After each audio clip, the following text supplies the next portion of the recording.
Actuellement, je suis encore lycéen. Je participe aujourd'hui à ces consultations sur l'Europe simplement parce que ça m'intéresse et parce que les sciences politiques, sociales, économiques, voilà, je trouve ça très intéressant.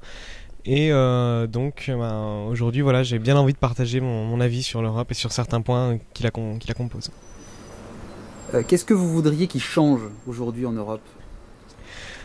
C'est une question complexe pour un adolescent. Il y a beaucoup de choses que j'aimerais qu'ils changent, mais principalement que ce soit une Europe, sans vouloir faire un pseudo-hippie, une Europe beaucoup plus solidaire, en fait, beaucoup plus unie, sans avoir forcément une culture unique ou une identité unique, mais avoir une Europe qui soit vraiment,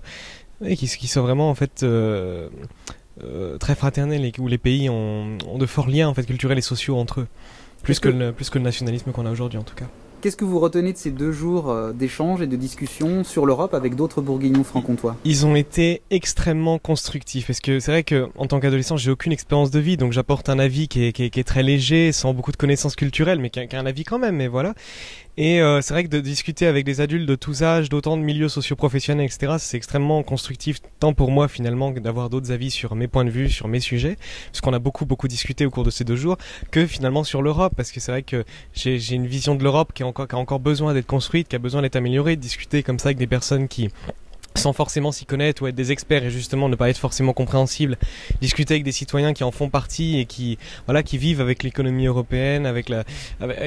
tous les principes européens, finalement pour moi c'est très intéressant et c'est très constructif. Est-ce que c'est difficile de réfléchir sur ce sujet de l'avenir de l'Europe? C'est complexe et pour moi ça l'est peut-être même sûrement plus que pour les autres adultes parce que enfin, il y a beaucoup de paramètres à prendre en compte et c'est vrai que finalement c'est un petit peu comme essayer de tracer son avenir. C'est qu'au début on a une idée claire de ce qu'on veut faire. Après quand on se renseigne un peu, on a plein d'informations dans tous les sens, on n'arrive pas à les trier. Moi c'est mon cas avec l'Europe, il y a tellement de choses finalement à prendre en compte dans tous les domaines que j'ai beaucoup de mal à m'y reconnaître et à finalement y trouver vraiment un ordre, une idée. Et en même temps, au final, après en avoir bien discuté, voilà, petit à petit, je sais pas, je me sens plus connaisseur sur l'Europe sans être spécialiste et voilà, je trouve que au final en fait ça m'a